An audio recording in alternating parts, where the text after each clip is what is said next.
ఈరోజు మనం చదువుకోబోతున్నాం. మన మూల వాక్యాన్ని చదువుదాం. జకరియా గ్రంథం 8వ అధ్యాయం 18వ వచనం. Book of Zechariah chapter 8 and verse 18. సైన్యములకు అధిపతియగు యెహోవా ఆజ్ఞ ఇచ్చినదేమనగా, 4వ నెలలోని ఉపవాసము, 5వ నెలలోని ఉపవాసము, 7వ నెలలోని ఉపవాసము, 10వ నెలలోని ఉపవాసము యూదా ఇంటి వారికి సంతోషమును ఉత్సాహమును పుట్టించు మనోహరమైన పండుగలగును. ఆమేన్. ఉపవాస పండుగలు మనోహరమైనటివి అని చెప్పి దేవుడు చెప్తూ ఉన్నాడు. ఉపవాసం అది ఒక పండుగ మాత్రమే కాదు, బ్యూటిఫుల్ ఫెస్టివల్, మనోహరమైన పండుగని దేవుడు మరి జకర్యాతో రాపిస్తున్నాడు. ఎటువంటి పండుగలు అంటే ఇవి? బ్యూటిఫుల్ ఫెస్టివల్స్, మనోహరమైనటువంటి పండుగలు. Praise the lord. సో ఈ రోజున ఉపవాస ప్రార్థన వల్ల జరిగేటువంటి కార్యాలు ఏంటో మనం చూడబోతూ ఉన్నాం. ఉపవాసం ఉంటే వల్ల ఏం జరగబోతుందో ఈరోజు ఒక ప్రత్యేకమైనటువంటి విషయాన్ని మీకు చెప్పాలని ఆశపడుతూ ఉన్నాను. ఉపవాసం ఉండేటువంటి వారు దేవునితో నివాసం ఉంటున్నారు. ఉపవాసం అంటే వేరొక నివాసం. మన ఇంటిని, మన యొక్క ఆలోచనలను, మన తలంపులను విడిచిపెట్టి దేవునితో సహవాసం చేయటం అనేది ఉపవాసం. ఆమేన్. ఆయన గురించి ఆలోచనలు ఉండటం అనేది ఉపవాసం. Praise the lord. ఆహారం గురించిన విషయాలు మర్చిపోయి, ఆహారాన్ని మర్చిపోయి ప్రాణ ఆత్మ దేహములను దేవునికి సమర్పించి, ప్రాణ ఆత్మ దేహములను ఏకపరచి దేవుని గురించి ఆలోచించడం అనేది ఉపవాసం, వేరొక నివాసం. ఆమేన్. వేరొక నివాసం. ఉపవాసం ఉన్న వాళ్ళకి ఆ ఆహారం గురించి ఆలోచన ఉండదు, ఏం తెచ్చుకోవాలని ఆలోచన ఉండదు, దేవునితో ఎలా గడపాలి, ఏం పొందుకోవాలనేటువంటి ఆశ తప్ప వేరొకటి ఉండదు. అందుకే ఉపవాసం అనేది మనిషి జీవితంలో చాలా ప్రాముఖ్యమైంది. ఖచ్చితంగా ఉపవాసం చేసి తీరాల్సిందే. ఆమేన్. హల్లెలూయా. సో ఈ రోజున ఒక ప్రత్యేక విషయం గురించి మనం నేర్చుకోబోతున్నాం. మార్క్స్ వార్త 9వ అధ్యాయం 17వ వచనం చదువుకుందాం ఒకసారి. జన సమూహములో ఒకడు బోధకుడా మూగ దయ్యము పట్టిన నా కుమారుని నీ యొద్దకు తీసుకొని వచ్చితిమి.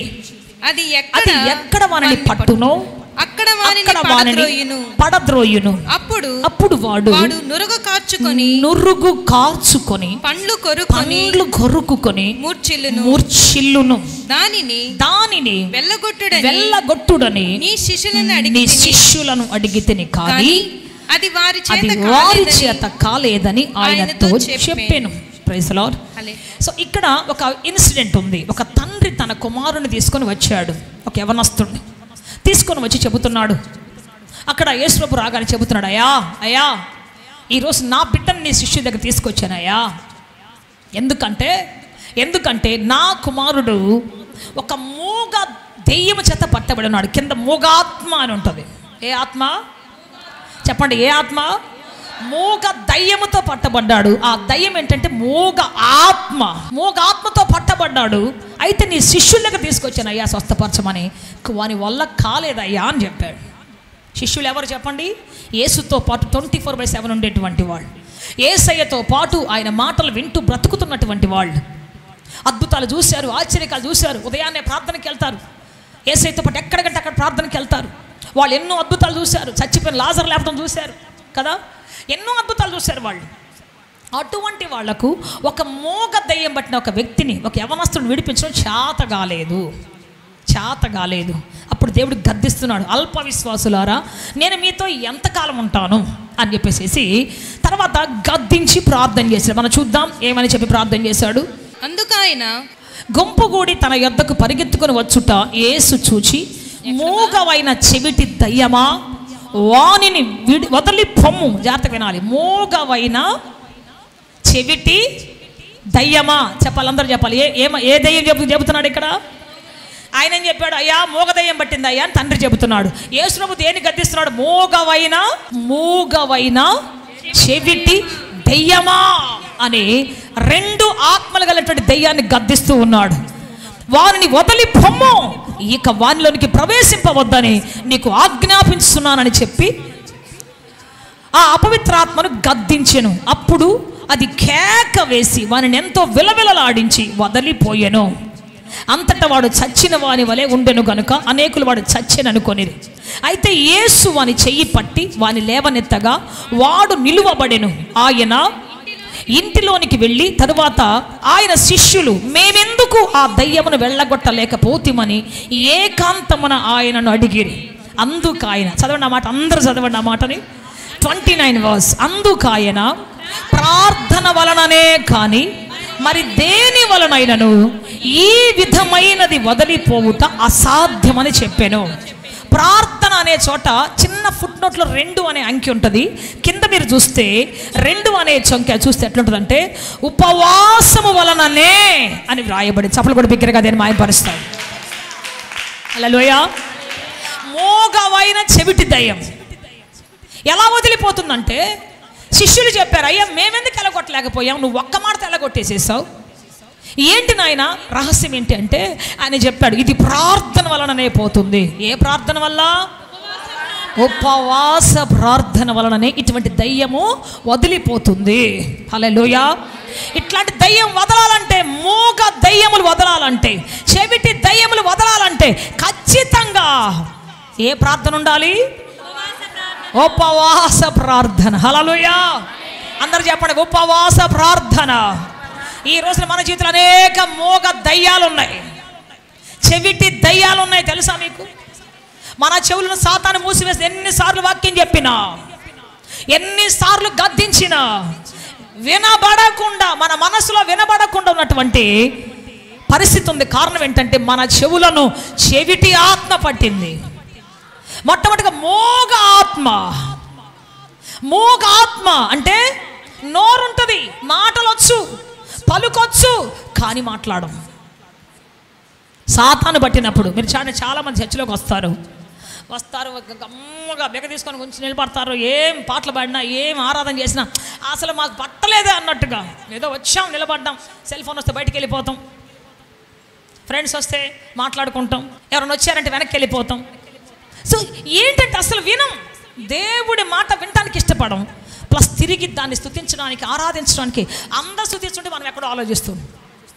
దీన్ని ఏమంటారంటే మోగ ఆత్మ పట్టినటువంటి వాళ్ళు. మనకు దెయ్యాలేమో అనుకుంటారేమో. నో, దేవుని స్తుతించకపోవటమే. నేను ఎందుకో స్తుతించలేకపోతున్నాను సిస్టర్, ఎందుకో ప్రార్థన చేయలేకపోతున్నాను సిస్టర్, ఎందుకో వాక్యాన్ని చదవలేకపోతున్నాను సిస్టర్. పట్టింది ఒక మోగాత్మ, పట్టింది ఒక చెవిటాత్మ, పట్టింది ఒక నిర్లక్ష్యపు ఆత్మ, పట్టింది ఒక భయంకరమైనటువంటి దేవుని వాక్యం వెళ్ళినటువంటి ఆత్మ మన జీవితంలో. అది పోవాలంటే ఏం చేయాలి?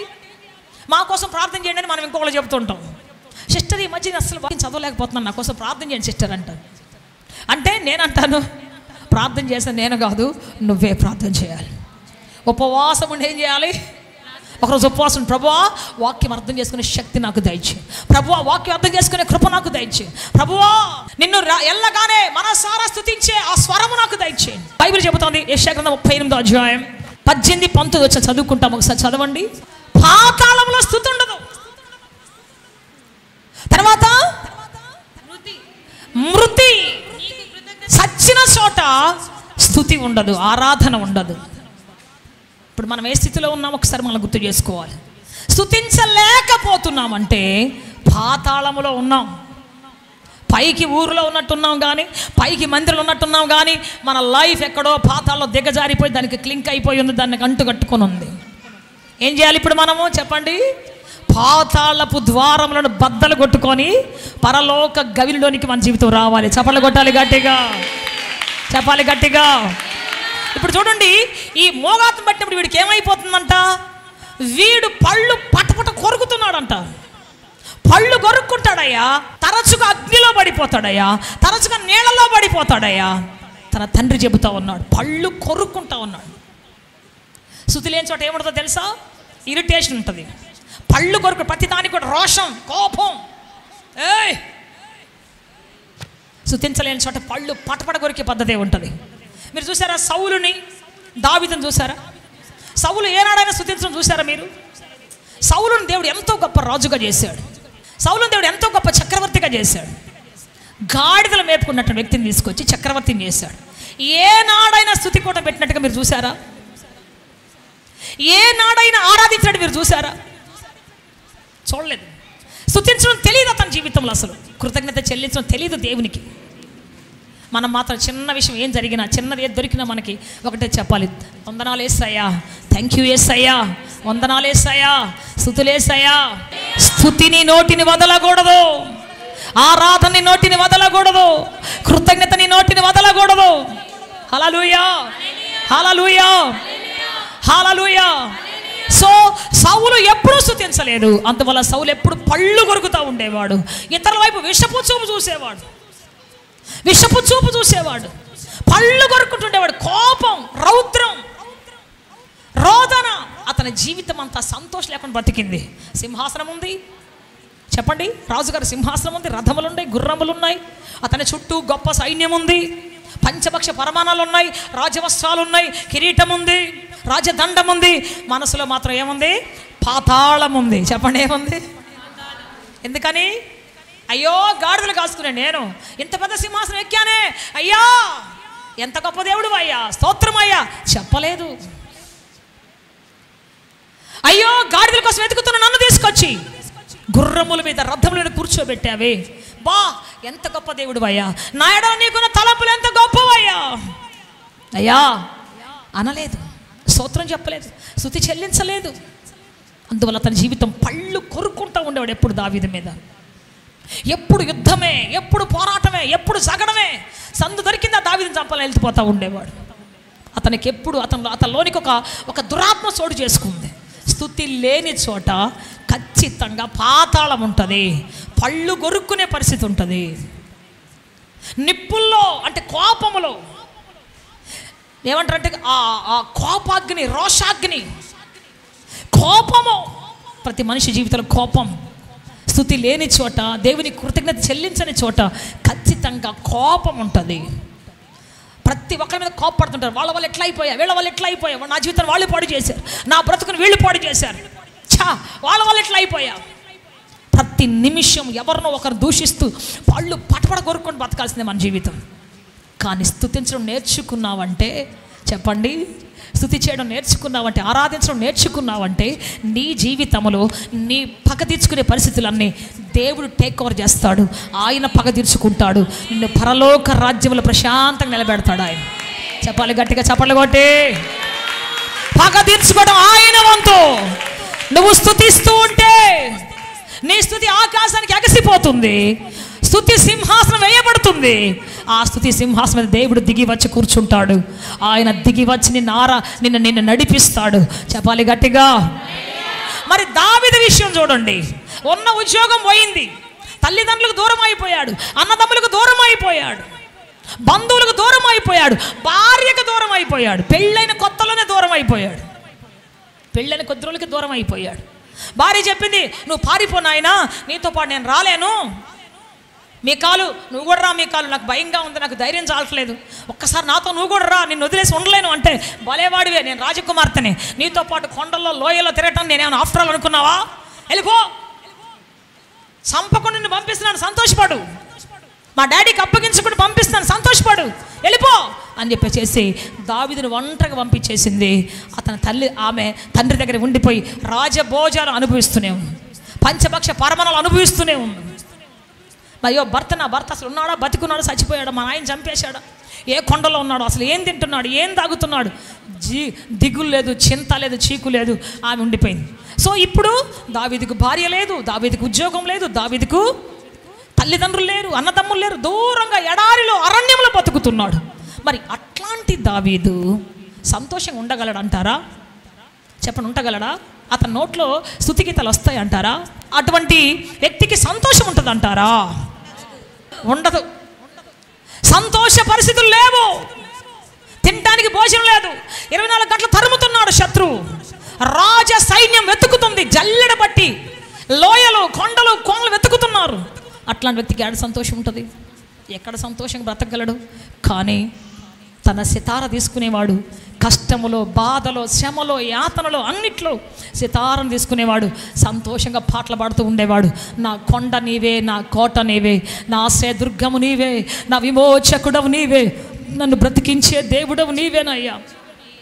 చెప్దాంకా, చప్పట్లు కొట్టి బిగ్గరగా దేవుడికి చెప్దాం. హల్లెలూయా, హల్లెలూయా, హల్లెలూయా. కష్టం వచ్చినా పాట పాడుతున్నాడు, నష్టం వచ్చినా స్తుతిస్తున్నాడు, బాధ వచ్చినా స్తుతిస్తున్నాడు, యాతన వచ్చినా స్తుతిస్తున్నాడు, whatever it may be, ఏం జరిగినా స్తుతిస్తున్నాడు, ఆరాధిస్తూ ఉన్నాడు. అందుకే చెబుతున్న ప్రియ దేవుని బిడ్డ, దావీదు జీవితం పరలోక రాజ్యంగా మార్చబడిపోయింది. దావీదు జీవితం సమాధానకరంగా మార్చబడిపోయింది. 24 గంటలు దావీదుతో దేవుడు ఉన్నాడు. సౌలుతో ఎవరున్నారు? దురాత్మ ఉన్నది. మోగాత్మ అతని నోటిని పట్టేసింది, మోగోడు చేసేసింది. మాట్లాడితే ఏం మాట్లాడతాడు? చంపండి. మాట్లాడితే ఏం మాట్లాడతాడు? తరమండి. మాట్లాడితే ఏమంటాడు? వేసేయండి, తీసేయండి. కొంతమందికి పెద్ద నోరు ఉంటుంది. మరి నేను అనుకోండి, అంత పెద్ద గొంతు ప్రభువా, స్తుతిస్తే ఎంత బాగుంటుంది, ఆరాధిస్తే ఎంత బాగుంటుంది అని. ఎవరికి పనికిరాని గొంతు ఇది. పాతాళానికి పనికొచ్చే గొంతు, సాతానికి పనికొచ్చే గొంతు. ఆయన మన గొంతు సాతానికి ఇచ్చినప్పుడు మన బతుకు పాతాళం అయిపోతుంది. సాతానికి ఇచ్చావా, సాతాను మాటలకు ఇచ్చావా, బ్రతుకు పాతాళం అయిపోతుంది ఖచ్చితంగా. అందుకే ఈరోజు ఎటువంటి వారమై ఉండాలి? స్తుతించే వారమై ఉండాలి. నీ స్తుతి నీ స్థితిని మార్చబోతూ ఉన్నది. నీ సంఖ్యలు తెంచబోతూ ఉన్నది. నీ బంధకాలు మొక్కలు చేయబోతున్నది. నీ రుగ్మతలు మొక్కలు చేయబోతున్నది. నీ కష్టాలను కడిగండ్లను మొక్కలు చేయబోతున్నది. చెప్పాలి గట్టిగా హల్లెలూయా. పరలోక రాజ్యం నీకోసం దిగి రాబోతున్నది. నువ్వు స్తుతిస్తూ ఉండగానే పరలోక సింహాసనం దిగి రాబోతున్నది. పరలోక అథారిటీ దిగి రాబోతున్నది. ఇంకా విషయం చదువుదాం. అదే యెషయా గ్రంథం 38వ అధ్యాయంలో 19 వచ్చి చదువుదాం. చదవండి ఒకసారి. సజీవులు సజీవులే కదా నిన్ను స్తుతించుదురు. ఈ దినమున నేను సజీవుడినై నిన్ను స్తుతించుచున్నాను. ఆమేన్. ఎవరు స్తుతిస్తారంట? దేవుని చెప్పండి. సజీవులు. ఎవరు చెప్పాలి? గట్టిగా చెప్పాలి. సజీవులు స్తుతిస్తారు. సజీవులు అంటే బ్రతికున్న వాళ్ళు, ఆత్మీయతలో బ్రతికున్నటువంటి వాళ్ళు, ఆత్మీయతలో జీవిస్తున్నటువంటి వాళ్ళు సజీవులు ఆయన స్తుతిస్తారు. ఈరోజు నేను చెబుతున్నాను, నేను సజీవురాలని. నువ్వు సజీవు. ఎంతమంది సజీవులు ఉన్నారు ఇక్కడ? చెయ్యెత్తి చెప్పండి. సజీవుని. సజీవాన్ని పేరు పెట్టుకోవటం కాదు, బతికుండాలి దేవుళ్ళు. నువ్వు స్తుతించే నాలుకను కలిగి ఉంటే నీ గదులు ఆయన స్తుతితో నింపబడిపోతాయి. నీ ఏటీఎం కార్డు ఆయన గది ఆయన స్థితితో నింపబడిపోతుంది. తెలియకుండానే దేవుడు దాన్ని నింపబోతూ ఉన్నాడు. తెలియకుండానే శక్తిని ఇవ్వబోతూ ఉన్నాడు. తెలియకుండా సమస్యల బంధకాలు తెంచే మార్గాన్ని దయచేయబోతూ ఉన్నాడు. స్తుతించిన వెంటనే దేవుడు దిగి రాబోతున్నాడు. నీ సమస్యలను చూస్తున్నాడు ఆయన. ఆమేన్. కొంతమంది అంటారు, నా సమస్య పోదు, నా సమస్య తీరదు. నేను చెప్తాను, దేవుడు వస్తే తీరుతుంది కదా. దేవుడు వస్తే తీరుతుంది. దేవుడు రావాలని నువ్వేం చేయాలి? టెంకాయ కొట్టన అవసరం లేదు, లేకపోతే ఎక్కాల్సిన అవసరం, దిగాల్సిన అవసరం లేదు. నువ్వు ఉన్న చోటనే దేవుడి దగ్గర నోరు తెచ్చి ప్రభుని ఆరాధించడం నేర్చుకో. నీవు ఈరోజు దేవుని సన్నిధిలో ఏం చేయాలంట? స్తుతించడం నేర్చుకోవాలి. తండ్రి, నువ్వు లేకపోతే నేను బ్రతకలేను తండ్రి, నువ్వు లేకపోతే నేను జీవించలేను తండ్రి. అయ్యా, నాకు నీ కృప కావాలయ్యా, నాకు నీ సన్నిధి కావాలయ్యా. నా సమస్య నేను తీర్చుకున్నది పెద్దది, మహాసముద్రం. ప్రభువా, నా సమస్యను తీర్చడానికి నీవు రా తండ్రి, నీవు రా యేసయ్యా. నాకు నువ్వు తప్ప ఎవరు లేరయ్యా. కన్నీటితో దేవుని దగ్గర కూర్చోను. నువ్వు శక్తిగల దేవుడు, విడిపించగల సమర్థుడవు, విడిపించే శక్తిమంతుడు. నువ్వు తప్ప నాకు ఎవరు లేరయ్యా. చెప్పి చూడు. నిశ్చయముగా నీ దేవుడు నువ్వు చెప్పిన దాన్ని బట్టి, నీ మాటను బట్టి ఆయన దిగి రాబోతున్నాడు. నువ్వు శక్తివంతులను స్తుతించావా, శక్తిగల కార్యాలు చేయబోతూ ఉన్నాడు. నువ్వేమని స్తుతిస్తావో దేవుని, అదే మహిమతో దిగి రాబోతూ ఉన్నాడు. ఎల్ షద్దై, సర్వశక్తిగల దేవుడు అంటావా, సర్వ సమస్యలను దేవుడు తొలగించడానికి సర్వశక్తితో ఆయన దిగి రాబోతున్నాడు. ఈ యొద్దకు ఆయన. ఆమేన్. నీ పెదవులు ఏం చెబుతున్నాయో దేవుడు వింటున్నాడు. నువ్వు అవిశ్వాసాన్ని గురించి మాట్లాడితే సాతాను హస్తం కదలబోతూ ఉన్నది. నువ్వు విశ్వాసాన్ని గురించి మాట్లాడితే దేవుని హస్తం కదలబోతున్నది. నీ నోరే దేవుని హస్తాన్ని కదిలించేది, నీ నోరే సాతాను హస్తాన్ని కదిలించేది. నువ్వు స్తుతించడం ఆరంభిస్తే దేవుని హస్తం కదలబోతున్నది. నువ్వు చణుక్కోవటం, గొడుక్కోవటం మొదలు పెడితే, ఛీ, దేవుడు ఎందుకు ఇక్కడ చేశాడు, వాళ్ళకి ఎందుకు అటు చేస్తున్నాడు, నాకు ఎందుకు ఇక్కడ చేస్తున్నాడు, దేవుడు మంచోడైతే నాకు ఎందుకు ఇలా చేశాడు, దేవుడు ఏంటి అసలు, సణుక్కొని దేవుడు మంచి వాళ్ళకే చేస్తాడు, అట్లాంటి వాళ్ళకే చేస్తాడులే, నాలాంటి వాళ్ళకి చెయ్యలేండి. దేవుడు అట్లాంటి అన్యాసులకే బాగా చేస్తాడు. వాళ్ళ కుటుంబం చూడు ఎంత బాగుందో, వాళ్ళ పిల్లలు చూడు ఎంత బాగున్నారు. నా పిల్లలకి ఫీజు కట్టడానికి డబ్బులు లేవు, నా పిల్లలకి స్కూల్ పంపడానికి లేదు, నా పిల్లలు కనీసం ముందుకు వెళ్ళటానికి లేదు, నా కుటుంబం తినడానికి లేదు. అయ్యో చాలాసార్లు సణుక్కుంటాం మనం. ఎందుకు నా కుటుంబం ఇలా, నా జీవితం ఎందుకు సణుక్కుంటాం? నో. స్థితి మారాలంటే చెప్పండి, నీ సంఖ్యలు తెగి ముక్కలైపోవాలంటే, నీ పిల్లలకు చక్కని వివాహాలు జరగాలంటే, తగిన కాలంలో గర్భఫలం రావాలంటే, తగిన కాలంలో నీకు కావాల్సిన ఆర్థిక సాయం అందాలి అంటే, నీకు సరైన తీర్పు రావాలి అంటే, నీకున్న కష్టంలో బాధలో దేవుడిని సరిగ్గా నిలబెట్టాలి అంటే ఒక్కటే, నీ ఇల్లు స్తుతికి నిలయమై ఉండాలి. నేను చెప్పాను పోయిన వారం, అంత ముందు వారం చెప్పాను, బీదలైన మీరు ధన్యులు, పరలోక రాజ్యం వారిది. మీదే. బీదలంటే ఎవరు చెప్పండి? బీదలంటే ఎవరు? లేనివారు, డబ్బు లేనివారు, ఇన్ఫ్లుయెన్స్ లేనివారు, ఆధారం లేనివారు. లోకంలో వాళ్ళకి డబ్బు లేకపోతే ఏ డాక్టరు తెలియదు, పోలేరు, తెలిసినా పోలేరు. డబ్బు లేకపోతే ఏ నాయకుడి దగ్గరికి పోలేరు. వారికి జీవితంలో ఎవరు తెలియదు. కానీ ఎవరు తెలుసా బీదలకి? ఒకే ఒకరు తెలుసు, సమస్తాన్ని సృష్టించినటువంటి సృష్టికర్త తెలుసు వాళ్ళకి. కష్టం వస్తే ఆయన దగ్గరికి వెళ్తారు, శ్రమ వస్తే ఆయన దగ్గరికి వెళ్తారు, దుఃఖం వస్తే ఆయన దగ్గరికి వెళ్తారు. నువ్వే ఆధారం దేవా అంటారు. వారి కోసం పరలోకం చాలా దగ్గరగా ఉంటుంది, దేవుని హస్తం చాలా దగ్గరగా ఉంటుంది. అందుకే పౌలు అంటాడు, నేను పునరుద్ధానుడైనటువంటి సిలువ వేయబడే క్రీస్తును తప్ప దేని గురించి తెలుసుకోవడానికి ఇష్టపడలేదు. నేను యేసు ప్రభువుని గురించి తప్ప ఎవరి గురించి తెలుసుకోవట్లేదు. పలానా వ్యక్తికి ఎంత ఆస్తి ఉంది, ఆ వ్యక్తికి ఎన్ని కంపెనీలు ఉన్నాయి, ఈ వ్యక్తికి ఎన్ని కంపెనీలు ఉన్నాయి, ఈ వ్యక్తికి ఎంత పెద్ద ఆస్తి ఉంది, తెలుసుకోవడానికి ఇష్టపడట్లేదు. చాలామంది తెలుసుకుంటారు లోకాన్ని గురించి. కానీ పౌలు అంటాడు, నేను సిలువ వేయబడి పునరుద్ధరణై తిరిగి లేచిన క్రీస్తుని తప్ప ఎవరి గురించి తెలుసుకోదలుచుకోలేదు. ఆయనకున్న ఆస్తి ముందు ప్రపంచంలో ఆస్తి మాత్రం నథింగ్. ఆయనకున్న జ్ఞానం ముందు ప్రపంచంలో ప్రతి జ్ఞానం నథింగ్. ఆయనకున్న సామర్థ్యం ముందు ప్రపంచంలో సమర్థవంతమైన శక్తులు, మనుషులకున్న శక్తి కంటే శక్తి నథింగ్. ఆమేన్. చెప్పాలి గట్టిగా హల్లెలూయా. ప్రపంచపు దృష్టిని తన వైపు తిప్పుకున్న బ్రూస్లీ ఒక్క చిన్న ట్యాబ్లెట్తో చచ్చిపోయాడు. ప్రపంచాన్ని తన వైపు తిప్పుకున్నాడు బ్రూస్లీ. సినిమాలో షూట్ చేస్తుంటే ఆయన దాటి తట్టుకోలేక కెమెరాలు స్లో చేసుకునేవాళ్ళు అంట వాళ్ళు. అంత స్పీడ్ ఫైటర్. కానీ ఒక్క చిన్న ట్యాబ్లెట్ అయిపోయింది, చిన్న విషపు చుక్క అతని లైఫ్ని స్పాయిల్ చేసేసింది. మైక్ టైసన్ ఒకప్పుడు ప్రపంచాన్ని తన వైపు తిప్పుకున్నటువంటి బలాఢ్యుడు. కానీ ఈరోజు అతను ఎక్కడున్నాడో తెలుసా? హోటల్లో జోకర్గా పనిచేస్తున్నాడు. అందరికీ జోకులు చెప్పి డబ్బులు వసూలు చేసుకొని తింటా ఉన్నాడు. తాను బ్రతకడమే కష్టమైపోతుంది. ఒకానొకప్పుడు 93 సెకండ్లలో గేమ్ ఫినిష్ చేసి కొన్ని వేల $1,000,000 సంపాదించినటువంటి అతడు ఈ రోజున భుక్తి కోసం హోటల్లో జోకర్గా పనిచేస్తున్నాడు. చెబుతున్న ప్రియ దేవుని బిడ్డ, మన బలం, మన శక్తి, మన సామర్థ్యం మన మీద వాళ్ళకి శక్తి ఉంది, వీళ్ళకి శక్తి ఉంది, వాళ్ళకి బలం అని అనుకుంటాం. వాళ్ళ బలం ఇంత, వీళ్ళ బలం అంత అనుకుంటాం. నెవర్. దేవుని బలం ముందు ఎవరి బలమైన జీరోనే. చెప్పలు కొడతాం గట్టిగా హల్లెలూయా. ధ్యానించు దేవుని బలం ఎంతో, ధ్యానించు దేవుని ప్రభావం ఎంతో, ధ్యానించు దేవుని కారుణ్యం ఎంతో. Praise the lord. స్తుతించు. ఆ తర్వాత ప్రభువా నువ్వు ఇంత గొప్ప దేవుడివయ్యా, ఇంత గొప్ప దేవుడివయ్యా, ఇంత గొప్ప దేవుడివయ్యా. స్తుతించు, పాడు, ఆరాధించు, మై మర్చిపో దేవుని దగ్గర. అప్పుడు దేవుడు నీతో పాటు దిగొస్తాడు, నీ దగ్గర దిగొస్తాడు. బయట నుంచి రాగానే సూట్ కేసు అడబడేసేసి, లేకపోతే చెప్పులాడు ఇస్త్రేసేసి కదా, బ్యాగ్ ఆడు ఇస్త్రీ కొట్టి, ఛా ఏంటి జీవితం, ఎందుకు ఈ బ్రతుకు, ఎందుకు ఈ కష్టాలు అని ఇస్త్రోతలు కొట్టేసేసి కాళ్ళు ఆరజాపి అవన్నీ టెన్షన్ అయిపోయి బ్రెయిన్లో ట్యూమర్లు వచ్చేసేసి, పెరాలసిస్ వచ్చేసేసి, అబ్బా ఎంత టెన్షనో మనిషికి. నేను చెబుతున్నాను, instead of the tension, if you start to worship the Lord, immediately the presence of the Lord will cover you, the presence of the Lord will rule you. ఆ టెన్షన్కు బదులుగా ప్రభువా అని ఒక పాట నేర్చుకో. ప్రభువా జీవితం నువ్విచ్చింది, ప్రభువా నువ్వు నాకు ఇచ్చిన బహుమానం తండ్రి, నేను నిన్ను స్తుతిస్తాను ప్రభా అని చెప్పి చూడు.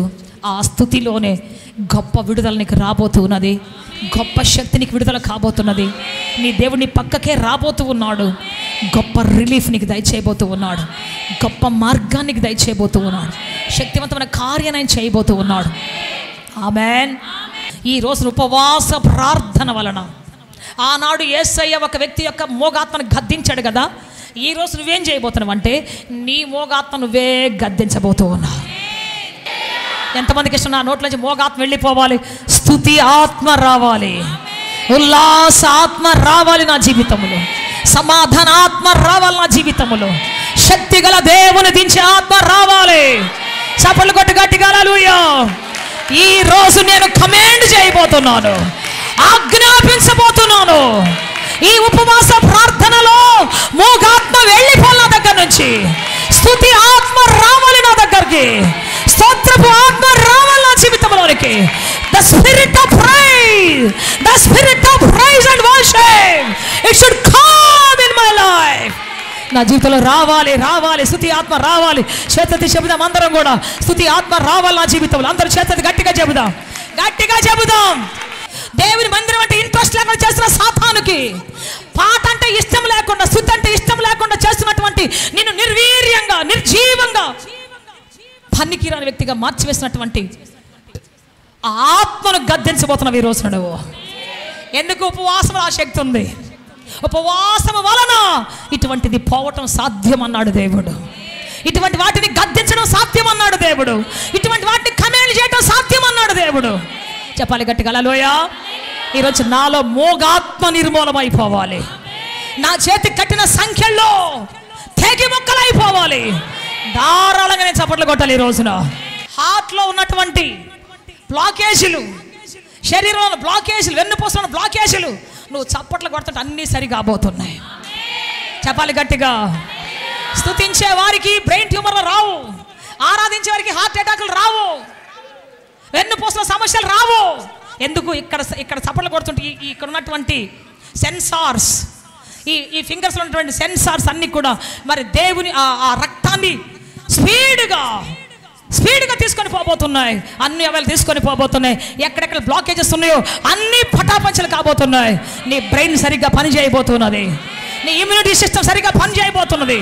నువ్వు కేకలేస్తున్నప్పుడు, విశ్వాసపు కేకలేస్తున్నప్పుడు నీ శరీరం అంతా అరికాలు నన్నెత్తి వరకు దేవుడు ఆ సిస్టాన్ని సరి చేయబోతూ ఉన్నాడు.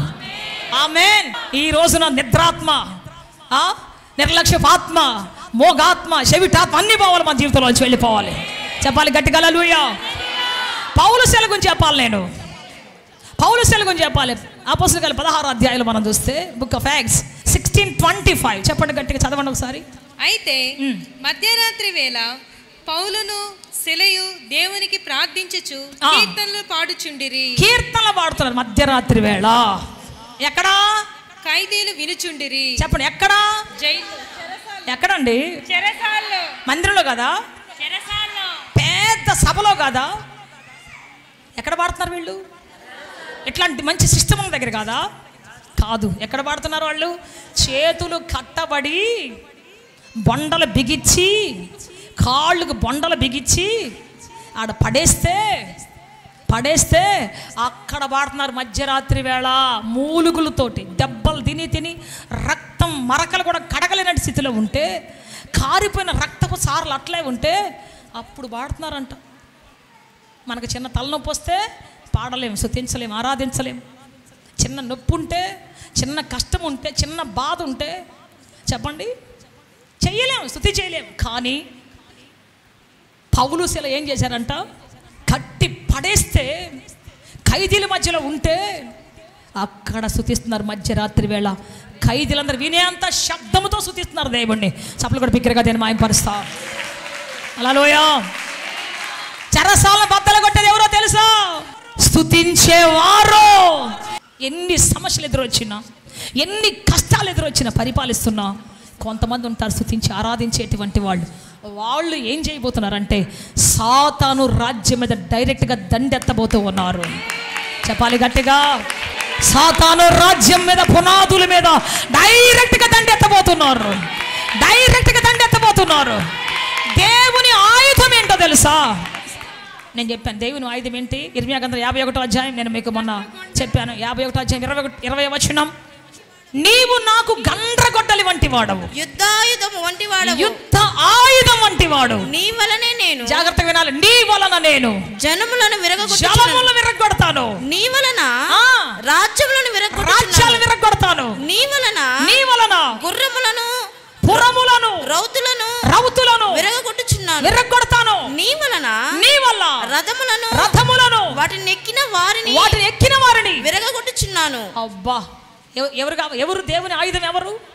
మన ఆయుధం అంటే మిసైల్, మన ఆయుధం అంటే రాకెట్స్, మన ఆయుధం అంటే బాంబ్స్, మన ఆయుధం అంటే యుద్ధ ట్యాంకర్లు.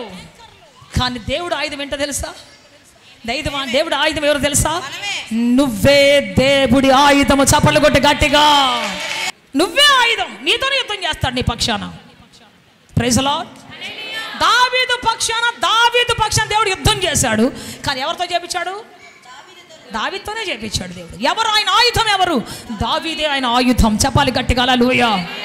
సణుక్కోవడం కొనుక్కోవడం మొదలు పెట్టావేమో చాలా బతుకింది గిట్ట అయిపోయింది. దేవుడు ఎందుకు ఇలా చేశాడు? ఎందుకు? వై అంటూ ఒకళ్ళు ఏడుస్తూ ఈ రోజున కూర్చొని సణుక్కుంటూ గొనుక్కుంటూ దేవుడికి నేను ఎంత చేశాను, దేవుడికి ఎంత చేశాను, ఎప్పుడో ఒకప్పుడు చేసిన గుర్తు చేసుకుని ఒకవేళ ఈ రోజున సతికిల పడిపోయి దిగులుతో కూర్చున్నావేమో. ఈరోజు దేవునితో సూటిగా మాట్లాడుతున్నాడు. ఈరోజు నీ పక్షాన యుద్ధము చేయాలంటే, నీ పక్షాన కార్యము సఫలం చేయాలంటే, నీ పక్షాన దేవుడి జయ జెండా ఎగరవేయాలంటే నీవు యుద్ధాయుధమై దేవుని చేతిలో ఉండాలి. సిద్ధపడతావు ఈ రోజున? ఆయుధంగా మారతావు ఈ రోజున? విశ్వాస ఆయుధంగా. ఇక్కడ ఒక మాట చదువుదాం మనం, ఫైనల్ ఒక మాట చదువుదాం. అదే మార్కు సువార్త 9వ అధ్యాయంలో 23-24 చదువుదాం. అందుకు యేసు నమ్ముట నీ వలనైతే నమ్మువానికి సమస్తము సాధ్యమే అని అతనితో చెప్పాను. వెంటనే ఆ చిన్నవాని తండ్రి, నమ్ముచున్నాను, నాకు అపనమ్మకం ఉండకుండా సహాయం చేయుమని బిగ్గరగా చెప్పాను. బిగ్గరగా చెప్పాడు. ఇప్పుడు నువ్వు కూడా ఏం చెప్పాలి? బిగ్గరగా చెప్పాలి. ఏం చెప్పాలి? నాకు అపనమ్మకం ఉండకుండా సహాయం చేయండి ప్రభువా. నేను నమ్మకపు ఆయుధంగా మారాలి ప్రభువా. నేను స్తుతి ఆయుధంగా మారాలి ప్రభువా. చెప్పాలి గట్టిగా. నమ్ముట నీ వల్ల అయితే నీకు సమస్తము సాధ్యమే. నమ్ముతున్నావా? నీ కుటుంబంలో చెలరేగుతున్న సమస్యని దేవుడు పటాపంచలు చేయబోతున్నాడని, ప్రతి మంత్ర తంత్ర చేతబడి చెల్లంగి బాణామతి శక్తుల నుంచి విడిపించబోతున్నాడని నమ్ముతున్నావా? దేవుడు నన్ను విడిపించబోతున్నాడు ఈ రోజున. నాకు విడుదల దయచేయబోతున్నాడు ఈ రోజున. నా నిరుద్యోగం తీసివేయబోతున్నాడు. నా ఆర్థిక సమస్య తొలగించబోతున్నాడు. నన్ను గొప్ప వ్యక్తిగా చేయబోతున్నాడని చెబుతావా ఈ రోజున? అద్భుతం జరగబోతున్నది. లేచి నిలబడదాం. అందరం ఒకసారి లేచి నిలబడదాం. హల్లెలూయా. విశ్వాసపు ఆయుధంగా నేను మారాలి ప్రభువా. విశ్వాసపు ఆయుధంగా నేను మారాలి ప్రభువా. చెబుదాం. అందరం రెండు చేతుల పైకి చెబుదాం. నీ చేతులు సాతాను కట్టనివ్వద్దు. నీ నోటిని సాతాను ముయ్యనివ్వద్దు. మోగాత్మ పోవాలి రోజున. స్తుతి ఆత్మ రావాలి రోజున. చెప్పాలి మోగాత్మ పో యేసు నామములో. చెప్పాలి గట్టిగా. అందరం మీరు అదే మాట చెప్పాలి. నా జీవితాన్ని ఏలుబడి చేస్తున్నా, నా నోటిని ఏలుబడి చేస్తున్నా మోగాత్మ యేసునామం. అందరూ చెప్పాలి గట్టిగా. యేసునామములో వెళ్ళిపో. ఆ విశ్వాసపు ఆత్మ నా శరీరాన్ని విడిచిపెట్టు, నా తలంపులు విడిచిపెట్టు. మోగాత్మ ఆపోతా. నీలో స్తుతి ఊట వచ్చేంత వరకు, ఆరాధన ఊట వచ్చేంత వరకు, స్తుతి ఊట వచ్చేంత వరకు చెప్పు గట్టిగా, చెప్పు గట్టిగా, చెప్పు గట్టిగా, చెప్పు గట్టిగా. సమాధి ఆత్మ, మౌనపు ఆత్మ వెళ్ళిపో. నా జీవితం వెళ్ళిపో, వెళ్ళిపో, వెళ్ళిపో. సణుగుడు ఆత్మ, గొణుగుడు ఆత్మ విడిచిపెట్టు. నా జీవితం విడిచిపెట్టు. విడిచిపెట్టేస్తున్నాములో, విడిచిపెట్టేస్తున్నాములో. నీ పక్షాన కార్యం చేయడానికి, నీ పక్షాన యుద్ధము చేయడానికి, నీ శత్రువులు లయము చేయడానికి దేవుడు సిద్ధంగా ఉన్నాడు. నువ్వు సిద్ధంగా ఉన్నావా? Are you ready? Are you ready? సిద్ధపడు, సిద్ధపడు, సిద్ధపడు. మోగాత్మ వెళ్ళిపో నా జీవితంలో వచ్చి. సమాధి ఆత్మ వెళ్ళిపో. మౌనపు ఆత్మ వెళ్ళిపోయేస్తున్నాములో. విడిచిపెట్టు, విడిచిపెట్టు. మా చిరునామా హోలీ ప్యారడైజ్, కేహెచ్ వాడ, నవాబ్పేట, నెల్లూరు, ఆంధ్రప్రదేశ్, ఇండియా. మా ఫోన్ నంబర్లు 9247807631 మరియు